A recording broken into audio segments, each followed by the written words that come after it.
Hello and welcome to Literacy Now, the show where we will talk about resources to help keep yourself up to date in your career and in topics that might be of interest to you. My name is Nancy Messina. Today we are going to talk to a recent graduate of Lindenwood University who works in the Student Academic Support Services Department, also known as SASS, on Lindenwood's campus. Lindenwood University is committed to lifelong learning. So this season, we wanted to bring in some of our alumni to talk about the resources they use to stay current in their fields. We hope that through this series of shows, you will learn some skills that you can apply to your career or daily life. Today's show will be a little different since our guest works on campus in a department that is helping students learn skills that they can use now and continue to use once they leave college. We will be talking about the skills taught by SASS that lead to student success.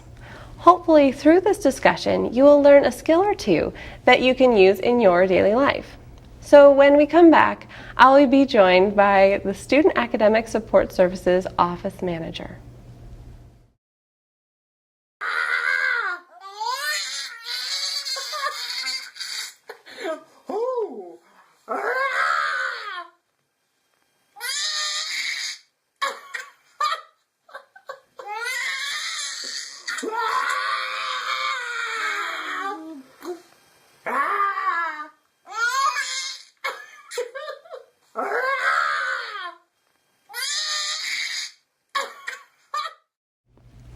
Welcome back. I'm now joined by Student Academic Support's Ryan Yarber. Hello and welcome, Ryan. Hello. All right, so could you tell us a little bit about yourself and what you do? I recently graduated from Lindenwood University with an MFA in writing, and I recently accepted a position as the office manager for SASS. And I do a million little things, but my two main duties are the tutoring services that we're improving here at Lindenwood, also with the testing services that SASS provides for all students and staff and faculty on campus. Okay. So Student Academic Support Services, or SAFS, is one of the departments that moved into the new Library and Academic Resources Center, or LARC. Lots of our acronyms there. So how do you think that this move is going to impact how students, faculty, and staff use your department or services? I think it impacts it greatly. There's a lot more that we can do. One big change with our move, we used to be in the Memorial Arts Building, or MAB, which we keep the acronyms. And I think a lot of students and faculty didn't really know where we were, because that building is kind of like off towards the side, and it was also right down the hall from the president's office, so some people might have been intimidated. But now we're kind of in the new LARC building with everybody, and we have a nice big open space. We actually have our testing services within our suite, so we actually have a SASS suite, we like to call it. And within that space, we actually use most of that room for tutoring, which is something we never had before. So we actually have tutors of our own that we've hired, and then we're working with each department to have tutors come over to our space so students can kind of just come into the one place to find tutors instead of going to each individual department. A lot of departments still have the tutors in their space, but we're working on kind of consolidating everything so students can just come to one place and have all the resources that they need. Right. So. Very nice. So a little bit more of the one-stop shop, right? Yes. Okay, cool. So we have, along with the one-stop shop, we have not only the tutors, but we have our success advisors, which we call them. And they work in our space along with everybody else who's in the SASS department, which I won't name everybody, but Jeremy is the big one, everybody knows Jeremy. He's the accessibility coordinator. First year programs is also located in our space. They were also in MAB with us, but they were on a different floor, so now everybody can come into one place, and starting from freshmen and kind of going through the years, we have everybody coming in, they're familiar with our space, they're using our tutors and all of our resources, and it's turned into something good. So. Okay, so a lot of collaboration happening. Yes. All right, awesome. So it sounds like being in the LARC has already impacted the services that you provide. Great. And has it increased your traffic? So you said you were in MAB and it was kind of lost. Have you seen an increase in traffic? There has been a tremendous increase in traffic. Our testing services has increased in traffic a little bit just due to the nature of it. which we used to actually have to do testing services in Butler Library, which is where we would see each other all the time. But Sure. now that's also in our space, so that's a little bit of the traffic, but the number of students coming in just for tutoring is quite a bit.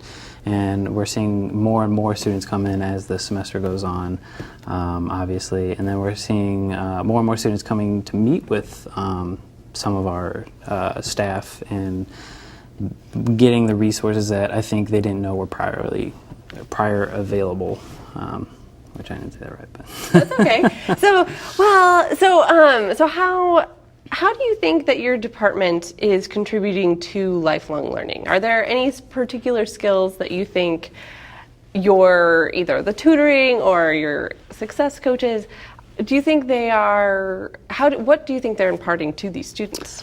A lot of the generic things that especially our success coaches and tutors kind of work with students on is not only, especially our tutors, we don't really help them with specific assignments. I mean, we do, but we also try to impart on them to increase, their study habits, their test-taking skills, their note-taking skills, and that's something our success advisors do as well. We meet with them and talk about things, and sometimes we talk about things that are totally not school-related, maybe socially related, and then just to be able to grasp what's exactly going on with the student and how we can best help them. But for lifelong learning, we actually started a new program with our tutoring. They actually have to do a training through Tutor Lingo. It's new this year, and we're having all tutors on campus take it. So that is a program that teaches them, in case they hadn't already known it, how to work with different students, such as students whose English might be their second language, work with students who might have a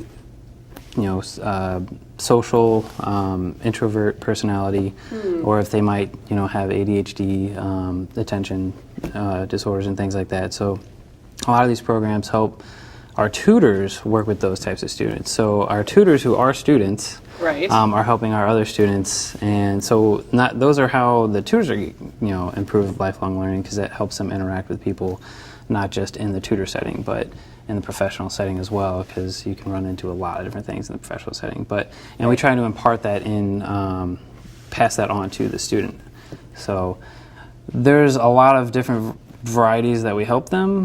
Some of it goes beyond academic specifically, but like I said, with the increased traffic, it makes me really happy that we can actually help as many students as we are, and we're planning to improve more so we can help more students in the future. Cool. So with Tutor Lingo, is this something that your students get a certificate for, or do they just complete different trainings as needed? So is it a continuing education thing, like they'll continue to have to take classes as they're a tutor, or is it kind of like a one-stop thing? It's right now, it's kind of a one-stop thing where we actually have them go through the entire program. Okay. There's 9 different modules that have different topics, and when they complete it, they do get a certificate. Okay. And in the future, what we're hoping to do is be able to work with Tutor Lingo and then have use that certificate and other training modules to have them certified in a national level. Oh. That way they can tutor not just beyond the university, but they will have a national certificate of that can help, that pretty much allows them, it's a professional certificate that allows them to tutor outside the university as well. All right, so definitely a skill that they can put on their resume and use past their university time. So that's really pretty cool. Yeah. Awesome.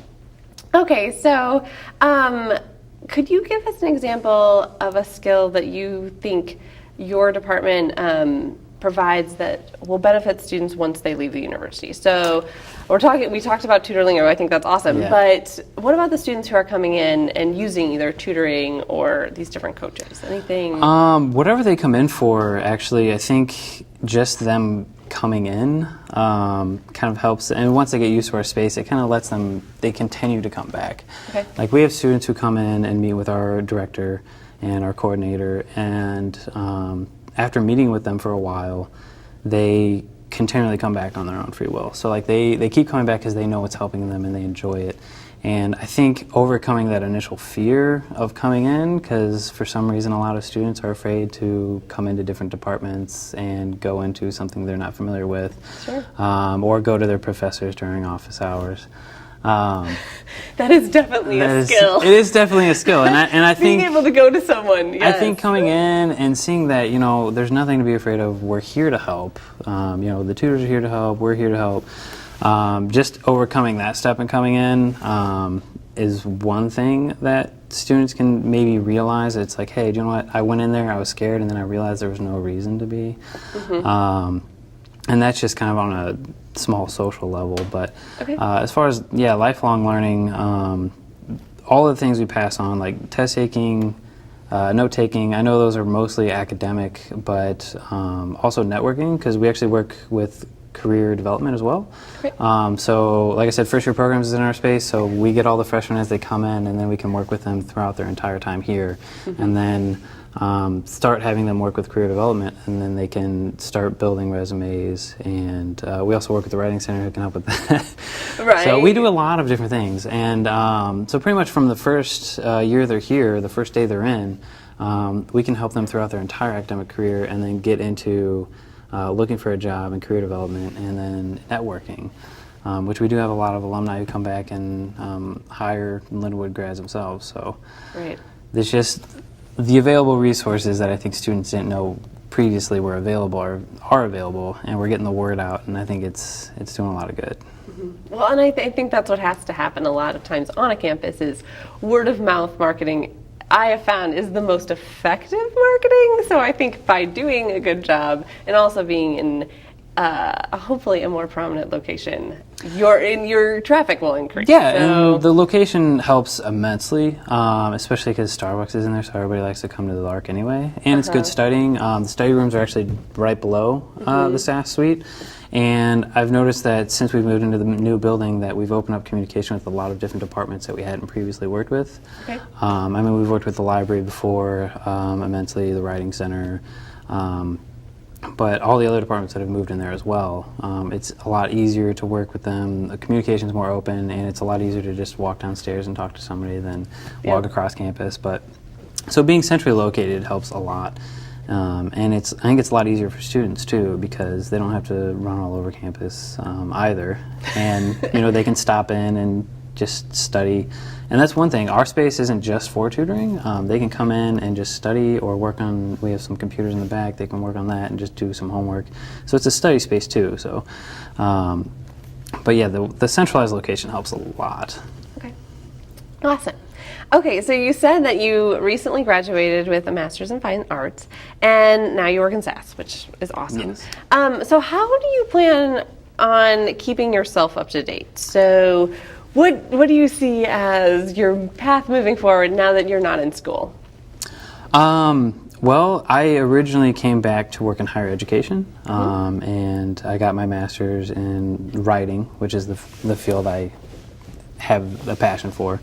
And I plan on adjuncting, so I plan on teaching a few classes outside of my current role of being the office manager for SASS. So I think just working in higher education is my main passion, because I like helping students and I like helping people learn and grow intellectually. But as far as the creative aspect of my degree, staying on top of things, working here actually helps, because I actually went and saw Stephen King, which was an opportunity that probably I never would have known about prior, so that was really cool. And then I just read and write a lot and hope to get my own things published, which actually my first story is being published later this month in Kansas City Voices. So staying up to date is just, and actually working in the library helps a lot too, because they actually have the periodicals with the literary journals, so I can kind of just pick one up and see what's going on there and figure out if I want to write something similar. So writing wise, that's it's really easy to stay up to date working here, but academically, since I'm already in the field, I can figure out how things work in different departments, which makes it easier for me to help students in and outside of the classroom. Sure. Do you try to collaborate, or do you have any plans to try to collaborate with any of our faculty already on Lindenwood's campus? Is that something that you're thinking about doing to help stay up to date? I know we librarians, we're always like, oh, who's doing this in the field? So we're like looking for other scholars in the area. Do you plan on kind of reaching out, or what are your thoughts? I still keep in touch actually with some of the professors I had who are authors themselves. Okay. But I'm in constant communication with a lot of different professors on campus. Okay. So actually I've reached out to several of them recently to get a tutor for a specific subject. And that's working out extremely well. So just being in constant communication with different professors, and I can ask them like a small question. It's like, hey, how would you do this? For certain situations in the classroom for when I do start teaching, it's extremely valuable because most of these professors have been teaching for years, and some of them are still new, and some of them, you get a little bit of everything, and I can kind of get a million different perspectives on how to approach certain things in the classroom. So it's very beneficial. Awesome. Excellent. Okay, so are there any skills or resources that you learned about while working on your degree that you think our viewers would better benefit from learning about? Well, my degree is in writing, which makes you think that writing is an essential skill, and that's one thing I kind of see with a lot of the students we work with is the lack of writing skills. And writing is such an important role in our everything pretty much in society today. So including, I mean, that's the thing. Emails, like you'd think writing an email is extremely easy, but there's actually a lot of different aspects that can go into that. Yep. And a lot of people wouldn't read like a 3-page email versus like, a 3-paragraph or even a bullet point email. Sure. So like just having different ways of writing and wording things differently can help cut through a little bit of red tape or make sure you don't accidentally offend someone who might take something the wrong way. So just being a little more experienced in language and the structure of words, I greatly appreciate the power of words. So and not just emails, obviously, letters and talking on the phone. I have a question for you. So I heard this thought that 30-second email, if you can read the email in 30 seconds, you have a higher probability of getting a response. Do you think that's true with yours? Absolutely. I mean, there are some emails that I've sent that have been extremely short. Sure. And I still won't get a response. But usually just getting to the key points and then say, hey, here's this information. And then we've actually done this recently with we've had the sophomore year experience, the sophomore program through SASS. And we've noticed that a lot of students weren't reading the newsletter we've been sending out, which we've had trouble with students reading emails in general. But so we've adopted a new practice where actually we kind of have like a flyer-like setting. So it's more of like a bullet-pointed, just kind of key points in the email that we send them, and then we can give them a link to the full newsletter with all the appropriate information if they want it. That goes back with the information and communication is, you don't have to give out all the information at once. You can give out what may prompt an interest, and then if they want more information, they can come to you. And that's something I learned in my program as well. I actually went through a class called Flash Fiction, which is a story which is less than 1,000 words. And it really makes you, once you have a word count that you're like, we'll say, hey, write this story in less than 500 or exactly 500 words. So it really makes you think about what words you're using and your word choice and what you can do with that limited amount of space. And I think that's a really good practice because you realize how often we use too many words when we could use just a few, or how often we just keep talking like I am now and and not getting to the point. And I think reducing miscommunications and misunderstandings through direct meaning helps not only professionally but in personal lives as well. Yeah. Okay. I think that makes sense. Well, I will freely admit that I think usually I'm more wordy, and so... It's okay to be wordy. Yeah, but maybe I needed to take this flash writing class. Well, actually, one of my favorite quotes that I had read about flash fiction was that an author was saying he's read some authors who can do more in a page than some can do an entire book.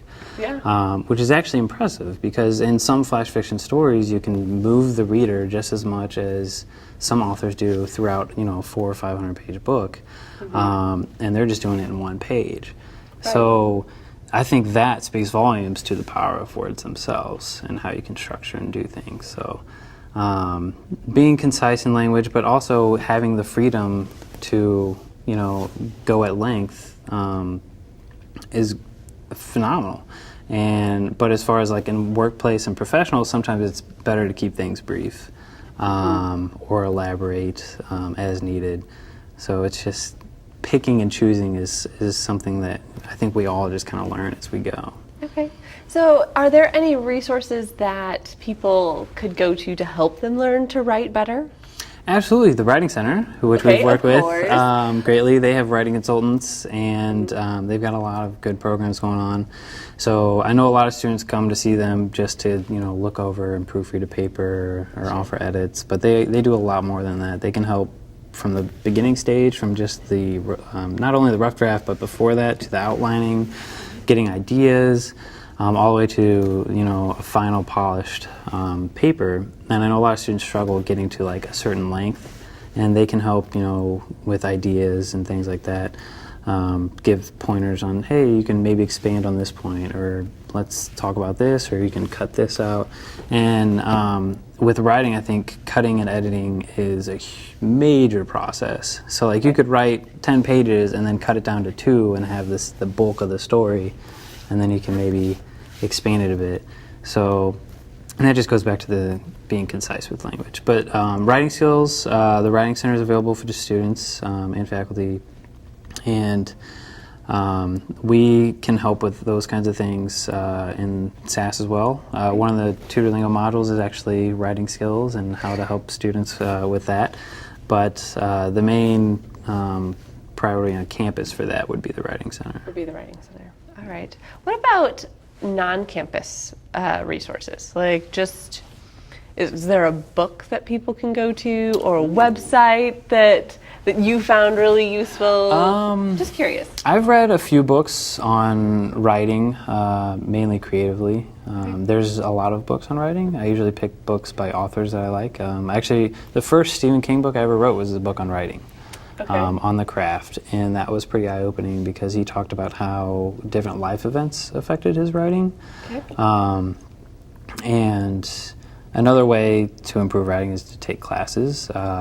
Local libraries are also a great resource because librarians pretty much know everything. Oh yeah. Not to butter up here, but they can. I mean, that's the thing. Librarians can help you find information that you don't know how to find. I know the World Wide Web is great for that, but that can also derail you sometimes, and you can go on looking for something specifically and then end up looking at the most popular thing, which is, I guess, cat videos, I think. Is exactly. Most common, or just memes in general. And and I think technology is a great resource, but it can also take away from learning certain things. I use a word processor for most of my writing, but I know some authors prefer to write longhand because it slows down everything, and then they're not looking at a bright screen, and it just lets them focus better. And I think that's pretty prominent in our society today because everybody's kind of connected in some form or another. So kind of disconnecting a bit and focusing and working on writing and improving communication in general is very important. So I think reading also has a lot to do with improving writing. The more you read, I think the better you are at writing, because the more you're exposed to it, the more you've read, you'll learn more words. Your vocabulary will increase. Sure. I like this. This is the right train of thought. Reading. You can see how how other people have written, and you can see different writing styles. So I think the more you read, the better at writing you will get. There's a direct correlation. I'm pretty sure there's been studies, but I can't think of one right now, so I won't quote anything. That's fine. That's fine. But okay, very good, very good. Then, so you're getting something published. As far as that process, do you have any thoughts on how that process went or advice? I got very, very lucky. Okay. My first story that I submitted got accepted. Oh, wow. I feel like that never happens. That's very rare. So there's a high percentage of rejections that you get versus, so actually my following 5 pieces got rejected. Oh. But, I mean, it's kind of part of the game, I guess. So as far as creative writing, you submit to literary journals that are usually run through universities. Lindenwood actually has their own, the Lindenwood Review. And you submit, and obviously you polish the story enough for the poem or whatever you're submitting, and you submit it, and you pretty much just submit it and hope, and you hear back after a while, and if they like it and accept it. If not, they don't. And it doesn't really say anything about the piece particularly. I have my own theory that if it gets rejected 3 times, that maybe I should give it a second look and maybe rework it a bit, and then before I send it back out. But yeah, my first piece was actually a flash fiction piece. So, and it did get accepted, and I was extremely overjoyed. But I'm continuing to write and submit, and you pretty much just have to find the right fit, because there's so many literary journals out there now. There's thousands. And that was my next question. How do you find the right fit? You usually read it. That makes sense. Is the main way of figuring out. So you would buy the journal. You can, Poets and Writers actually has a complete list of journals available, and you can look through there, see the descriptions, maybe order one. Most journals on average I think cost about $10. Local bookstores have them. The Lark actually has several. They actually have, I know they have Missouri Review, and they have Pleiades, was actually the journal that is published through my undergrad university, the University of Central Missouri. So it's kind of cool being able to open up those and see familiar names, because I've seen some stories that were published by previous professors, or well, I guess more previous professors since I'm done with my program. But it's really cool to be talking with them and figuring out, what they've gone through. But yeah, you just read the journals and say, hey, this is kind of fits with me. A lot of journals probably won't, but you find one, and you can submit to that one and just find a couple. Most authors only continually publish in like a handful once they find the few that their work fits in. So. Sure. So are you only wanting to do short stories, or do you ever see yourself trying to be the next Stephen King? I don't think I'll ever be the next Stephen King. That dude writes crazy. Like, I just started The Stand, which is 1,200 pages, and he has so many books out. He has like 56, 60 books, and they're all like bestsellers, so I don't ever think I'll get up to that standard. I write mainly flash fiction recently, and my first published story was flash, but I like writing short stories, and my thesis was actually the beginning of a book, so I'm actually working on my first book. I've probably got 70 to 100 pages of that, so it's getting started. That's what I've always wanted to do, is write books. So that's what I'm working on, and hopefully once it's finished and polished and ready, I'll let other people see it and maybe see if we can get it published. So. Okay. Yeah. Nice. Yeah. So. That's pretty darn cool. So, well, awesome. I'm kind of curious. How would you find a publisher for a book? You can do a lot of different ways to find a publisher. So you can go through an agent, which most people recommend have the book finished before you find an agent.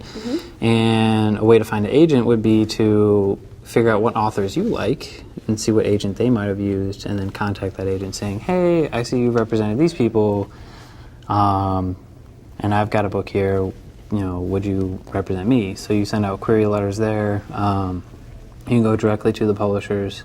Obviously, you can figure out what publishers are out there by seeing what books are out there that you might like, that and just see who published it. But I'm not quite at that stage yet. I got to finish the book first, and I gotta then go through it. But with the Okay. literary journals, you kind of just submit it and see if anybody picks it up. Okay. Well, thank you so much, Ryan. You're welcome. All right. So thank you so much for coming and helping us learn some lifelong skills. I'm Nancy Messina, your host for Literacy Now, and I hope to see you next time.